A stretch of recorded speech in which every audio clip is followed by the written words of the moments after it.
382. I am your host, Keith Andrew. Along here is a good friend of mine, Brett Boyd. I just want to say thank you for being a guest, and I'm sorry for being a big pain in the ass. But hey, it's been 12 years, and it's great to have you on the show again. That's right. I'm so glad to be here. And yeah, it's been 12 years since we've been in high school. That's pretty crazy, isn't it? Oh, absolutely. I think we did a demo interview back in high school for the radio show, but that's going back of 2005, maybe '04. It's 12 years, it's a long time. Yeah, my memory's not good. I trust yours, though. I'm sure we did do a demo interview. Well, it wasn't called the Keith Andrew Network. It was just, I think it was the Keith and the Brett Show or the Power Hour. I had so many names back then. But Okay. it was something like that. Yeah, that's all right. I'm really honored to be on here. So I'm really so thrilled that you're doing this, and you've had so many wonderful guests and celebrities, and I'm just honored that you even wanted me on here. So thank you. No, absolutely. Now you have a half hour, 45 minutes of your time. And starting off, we're going to do some catch-up work, and I'm going to ask you about your career. And the Okay. first question I was going to ask you, what have you been up to for the past 12 years? That's a loaded question. Do you want the truth? Go for it.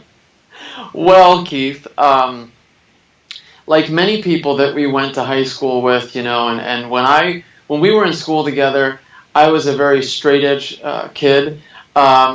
I had a girlfriend, and life was lovely, and I was singing all the time and performing at different clubs in New York City and all over the tri-state area, and life was full. Life was really good. And when I got out of high school, probably about 2 years after I got out of high school, I had broken up with the previous girlfriend from high school and met another woman who was a married woman. And this is terrible, but we met, and I thought that I fell in love with her, but she had a husband, and she divorced her husband for me. Long story short, my life completely took a downhill spiral. I was about to start working at a church in New Jersey, and right before I started working at the church, I had met this woman, and people warned me. They said, "Don't go for it, don't take the bait," and I did, and that slowly but surely led me to a life of drugs and alcohol, and took me some very dangerous places. And only this past year, believe it or not, have I been able to finally get out of that lifestyle for once and for all. And I give credit to God himself for delivering me from that lifestyle. And my life has never been better. And really, I'm doing so well now. I'm still doing the music. I'm also a minister. And I have my own program on YouTube called All Things Are Possible. And it's a program where I try to encourage people when it comes to matters of the heart, faith matters. And it's just really exciting, the things that God's doing in my life now that, drugs and bad relationships are out of the picture. So that's, in short, what I've been up to the last 12 years. Yeah, that's really wonderful. First off, knock on wood, I'm glad you're still here and you didn't go off the deep end. Thank you, yeah. I know a lot of people let that, I presume, take over and change their whole personalities, but you That's look right. good, you look healthy, and I'm really Thank happy you. you're here. Thank you. I'm glad I'm healthy too, Keith. Boy, because there were a couple times I did go off the deep end, and there were times when people would try to reach out to me on Facebook and things, and they wouldn't hear from me for long periods of time.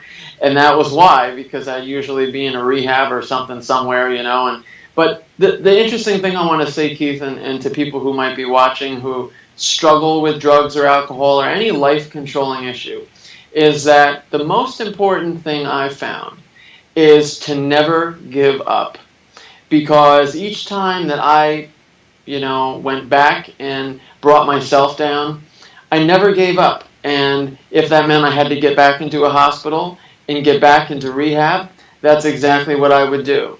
And I didn't let the potential shame and the disappointment take over my pride and keep me from getting the help I needed. And if it wasn't for that spirit of constantly trying to get back up after being knocked down, I wouldn't probably be here today, you know? No, absolutely. I do have a couple of ideas for you off the show. Actually, Okay. unless you want to hear them now. Go for it now. Let's let people in on them. Would you be interested in interviewing me for your podcast, number one? And Okay. would you be interested in working together? Because I know you go around singing. How would you like to partner up? Yeah, I would be very interested in doing a number of those things. That sounds very interesting to me. And we can absolutely talk outside of the show about making those things happen. Sure. No, I look forward to it. I didn't mean to impose on you. That's okay. Now, my next question is actually the easy one, so then we can go to your singing career. It's Okay. number one, do you still keep in touch with anyone from Monroe Woodbury?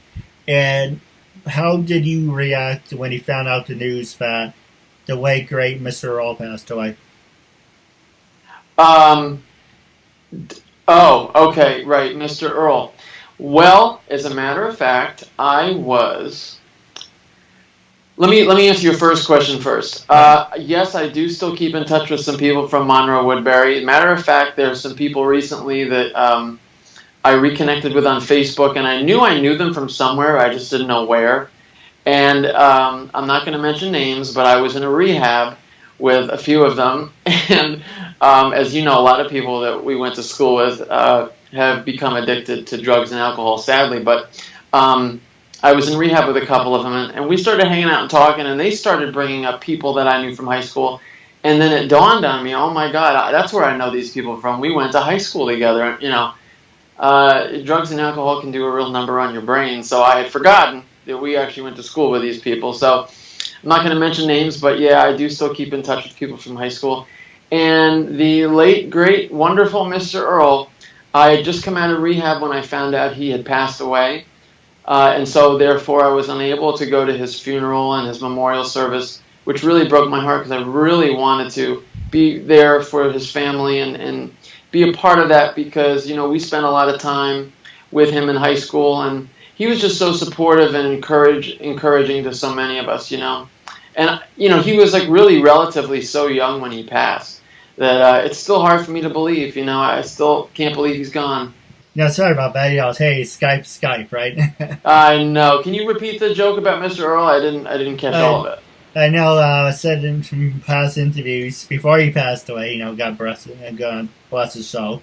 Yeah. I said his hair was gray, but dealing with me every day, it was getting grayer and grayer. But yeah, you had a lot of patience. A message for yourself or as a gift for someone else. For personal connections, shout-outs, birthdays, proposals, weddings, and much more. Enter your details about yourself so the celebrity can record a personal video message especially for you, including details such as your name, age, birthday, hobbies, or whatever else you include. As soon as the video has been recorded, you'll get an email with your link so you can share it on social media or download and keep it. Celebrities record videos as and when they can, usually within 2 weeks. But if you want a video for a specific date and it does not look like it will arrive in time, you can cancel it and get an instant refund at the click of a button.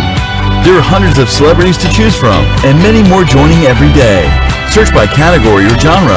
Buy a gift voucher, get updates and offers, and encourage your favorite celebrities to join so they can connect with fans in a fun and unique way. Raise money for their charities and much more. So order your video now for yourself or for someone else. We're here. Hey, you know, okay, well, on the subject, would you say Newburgh's bad or not Warwick, Newark? What's worse, Newark or Newburgh? I would say Newburgh just because I know that Newburgh is on the list of having some of the most killings every year, and Newark is not anywhere near us on that list. So Newark seems worse than I think it really is. Hey, if you want to go half in an apartment and get the hell out of Newburgh, just let me know. Absolutely. We'll talk about that, yeah. So we left off, we were talking about Mr. Earl. Yeah. He really made a difference in my life, and it's in my book. You know, basically I was failing, and as you know, people were taking advantage of, okay, I'm one of them. people people were taking advantage of AV. They were cutting class and just being there. And he said, so we're going to start checking grades. Okay, I went, okay. And he didn't like the fact I only had 60. And then I was like, he said to me, it's in my book, you can't be here, get the hell out. Come back when you pass the class. And I said, wow. man, it's going to take me a long time to be here. And it's going to take I said, it's going to be a long time to get my grades up. He said, well, it's going to be a long time until you're here. Oh, God. So he said, get up and wave. And I remember I got halfway, I got in the hallway, and I just broke down and started to cry. Oh. I said, I don't want to wave, just the only thing in this whole damn school makes me happy. Meg comes in, Meg says to me, why are you upset or why are you crying? I said, I couldn't talk. She goes in and says, well, what's going on? Why is Keith in there crying? Oh, he's faking. Well, he's in Noreen. She's the number one I'm trying to catch up with, but she wants nothing to do with me for whatever reason. And so she's like, well, he's been out there for a while. It's like, Keith, come back in. And I didn't go in. Keith, don't make me repeat myself. Get in here. So I walked back. I was my head down. It's like, I tell you what, I'm going to let you stay. But the first time you slack off or you try to take advantage of my kindness, that's it. You're banned for the rest of the year. Wow. And, Mr. O always gave me headphones. He always gave me copies of cartoon tapes. And it's because of him I really got my talk show. Always known, and you probably remember this, I always had the video camera in my hands. That's right. So I was always running around with the camera, and it's like, oh, is Keith here? Okay, oh, yes, it does. He does have the camera. Great. Hi, Keith. Yeah. And, I know, for the high school we went to, some people who were very nice, like you, like Safina, like Kevin, Mike Green, they said, hey, we're not the same people as we once were. We heard that you're now working, turning yourself into an example as people with special needs. We like to be part of that. And there's other people that laugh at me. It's like, you're not doing anything for special needs. You're just trying to make yourself center and attention. So it's funny how in 12 years, and I don't mean to bitch to you, I apologize. It's okay. Let it out. It's funny how in 12 years, some people who were the popular kids and who just thumb their nose down at you now say, oh, you're doing this? I like to be part of it. And now whoever wasn't famous then who now think what you're doing now is a big joke. It's funny how it goes reverse. But the past is the past. I'm extending my hand to you in friendship once again. Yeah. And for our viewers, enough with the drama. Time to talk about your career. And first question I was going to ask you. Actually, do you have any opinions about what I just told you? Well, I agree with you. I think that people in high school, we were young and we were still trying to find ourselves. And I think now people that thought they had it all made in high school are finding that the world can be a very difficult place to live in, especially if your purpose isn't being popular. Yeah. If you have no school to be popular in, then what's your purpose? So I think now, people that maybe are unexpected are showing a different side of themselves, which I think is kind of neat, And now my sister said, you're not copyrighted, you're not trademarked, you're not an official show. So I said, fine. I called a lawyer, and I said, do I need to be copyrighted? He said no, because you have an online presence, and you have an online base, so you do not have to be copyrighted. 2, trademarked. You do not have to be trademarked because you're not making any money. And all you're doing is going to put yourself into debt with $2,000. But he said to me, my biggest mistake was not having anyone sign the permission forms. And I forgot to send you one before I did the interview. It's now I introduce myself, I tell you what the show's about, and basically you agree to let me interview you. Because originally I was taking people at their word. So from 2014 to about 16, I did about 300. Then I had to take it down because little by little people were saying, it's not good, it's crappy. So I had to swallow 150 because I got up to 200. Some said yes, some said no when they signed the permission form. And so basically I had to swallow 150. Thanks to you, we're back up to 382. And it's pretty much, in total, I did about over 600 interviews. I interviewed people from New York, California, LA, Toronto, England. I interviewed one girl from Japan. I interviewed one girl from Russia. KeithAndrewNetWork brand is now globalized. I interview everyone and everyone, and it's now globalized. That's terrific. Now, this isn't all about me, so I'm going to pass the show over to you. How did you start your career, number one? And who influenced you to start your career? Well, let's see. Your first question was, when did I start? Yes. Well, let's see. I was probably about, ever since I can remember, I always loved music so much. When I was like 6 or 7, my grandpa, who was a trombone player in a lot of big bands, jazz big bands, he used to bring me to a lot of the rehearsals that he would go to with his own groups, and I used to just remember being 7, 8, 9 years old, loving the sound of the music, Then it wasn't until I was maybe 12 that my grandmother bought me a keyboard from QVC and bought me a book that sort of you could teach yourself how to play. And I was just so dedicated, and I was not going to give up until I could learn how to play the songs that I wanted to play. And, to this day, people, they will remind me, and they'll say, wow, it's so amazing how you can play that or sing that, and, how did you learn, and I tell them I'm self-taught, and to me it was the only way I could think of doing what I wanted to do, because our family didn't have enough to pay for lessons and stuff. So if I wanted to achieve a certain sound, I had to learn how to do it on my own.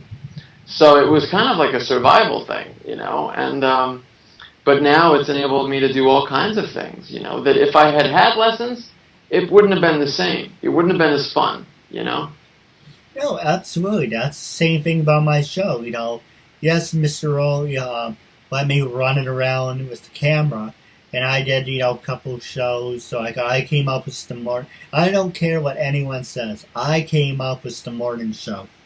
So I came up with the morning. I will admit, I'm not the same person as I was back then. And so I wasn't. Now I approach people because I have a reason to. Right. Mr. O said, hey, you want to do the morning show? You have to talk to this person. You have to talk to that person. I said, I don't want to do it. And that's when those kids took over to do the show. That's fine. They want to do the show. That's fine. But I'm the one that came up with the idea. Right. And then we had a real rivalry, the morning show versus the KeithAndrewNetwork or KeithAndrew Power Hour or whatever you want to call it. So, like you said, you were self-taught how to do what you love, and the same thing for me, that I'm labeled as mentally challenged, mentally disturbed, retarded, and I was never able to go to college. So I'm like, for the longest time, I was using that as a crutch, saying, oh, that's fine, I don't have to do this, I don't have to do that. But then reality, like you said, what you went for, reality was biting you in the ass, saying you need a wake-up call. So I said, I'm going to turn a weakness into a strength. I'm going to show you. And I said, I'm going to show you, hey, you may think of me as retarded, but I'm going to show you, look at what I'm able to accomplish. Yeah. Yeah, I've been doing this for 4.5 years. That's so great. That's so great that you're able to take something that not even because we put so many labels on ourselves, but there's also the labels that other people put on us. Like you said, retarded or mentally disturbed, and you're able to take a label that other people have labeled you, and you say, you know what, you can call me whatever you want, but you just watch what I do with that label, and you flip it totally up and flip it back on its behind, and you show them what you're made of, and that is so cool. No, absolutely. And I do apologize for, cursing. It's free. I don't have, as you probably know me, the back of your hand, I have no filter. So Yeah, it's okay.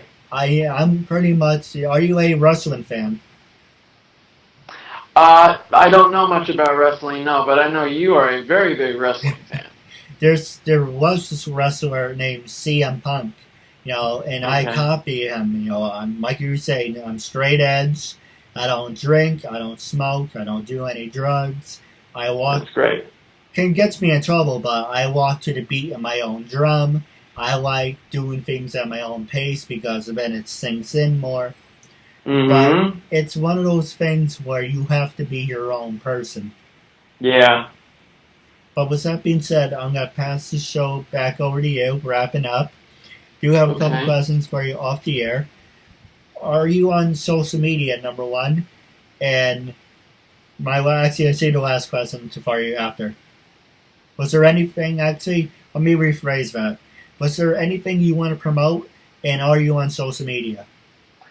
Okay. Well, yeah, there is something I'd like to promote actually. Like I said in the beginning, I do have a YouTube channel and a YouTube program. It's called All Things Are Possible, and there's usually about, on average, one episode per week. And I'll interview different people, ministers, pastors, friends of mine who share the same faith with me, and we go into the Bible. We do Bible studies and find exciting things that apply to life today, here and now, not just things from thousands of years ago, things that happen in the Bible that are very relevant to today. And I hope to help people unlock some secrets to the faith, to the Christian faith, that we can use now, in this present time, to help us get through this life a little bit easier day at a time. So the show's called All Things Are Possible, and people can find me on social media to find the show on Facebook. You can go to facebook.com/the Brett Boyd. That's THE and then my name, Brett, BRETTBOYD. Facebook.com/the Brett Boyd. So obviously I'm on Facebook. You can link up with links to my YouTube channel through my Facebook, and I'm also on Instagram. You can follow me at I am Brett Boyd. So that's my Instagram handle, and I'm on there quite a bit too. So I'd love people to come follow me. I'm no stranger to social media, that's for sure. And the last question is, are you a fan of, you left out Twitter, so are you a Twitter fan? I'm really not a Twitter fan, and I know Twitter's become less and less popular since the president started using it. And I have no opinion on the president, but I think we should support whoever's leading us, and if we don't agree with them, we should at least pray that he has the wisdom to lead our country in the right direction. So, Well, I it's promise all you, about unity. yeah, staying together. Absolutely. We can't do anything divided, so. But I promise this interview is not got to be big. It's got to be huge. There we go. I'm all for that. Big, big, big. My last subject I do want to talk to you about, well, actually, question, then we can talk off the air, is how I wrap up all my shows. Okay. When I first approached you about being a guest on my talk show, what was your first reaction? And after catching up with all the BS from the past 12 years and all the drama and everything, how do you feel now? You can be completely honest. Okay. Well, my first reaction when you asked me to do the show was I was impressed that you had a show, and I was also very honored. It's not very often that, especially people that we went to school with, are doing anything really of substance now. And so I thought, how cool. And then when I started to investigate a little, finding out that, you really cater to people with special needs. And then I thought, well, geez, maybe I have special needs if you want to interview me. But no, just kidding. But no, I was honored because I have a real heart and I have a lot of compassion for people that struggle with getting out from under those labels that people assign us when we're very young. And so I will do anything I can to commit to helping you to further your cause. And I'm 100% behind you, what you're doing. Well, I got something I want to show you, and it's funny. When I saw it, I didn't really think of it. And when I work in a toy store, I tell you afterwards. And by the way, do you work with Santa? Maybe. I can tell you out there. When I first got this at the Native American Fair, by the way, they're coming up in October. So if you're into the whole Native American stuff, they're going to be at Anthony Wayne Park. They're always there. Oh, that's cool. So I got this, and I got a yin yang. And people said to me, "Why do you have this?" Mm-hmm. And or what? You look stupid. Or no, actually, they said I look gay because it's a bright chain. Boy, it's always something, right? If you're not mentally disabled or something, then you're gay, right? It's always something. And the more I think about it, this is the story of my life because I do a lot of good things, but at the same time, I do a lot of stupid things. So I kind of like, you know what? I've been saying to myself and customers and people, I'm a human yin yang. So hey, here's my yin yang. That's like your line with the customers. Kind of. I helps me flirt with the girls too. Okay, yeah. Well, there's a lot of girls in the toy store, right? The single moms. Especially in Woodbury Commons, you get all those cute Asian girls. Oh, you know it. From all around the world, too. No, absolutely. I do have a couple questions off the air about wrapping up. I really hope you had a great time catching up with me in 12 years. And I certainly did. And I'm looking forward to part 2 down the road.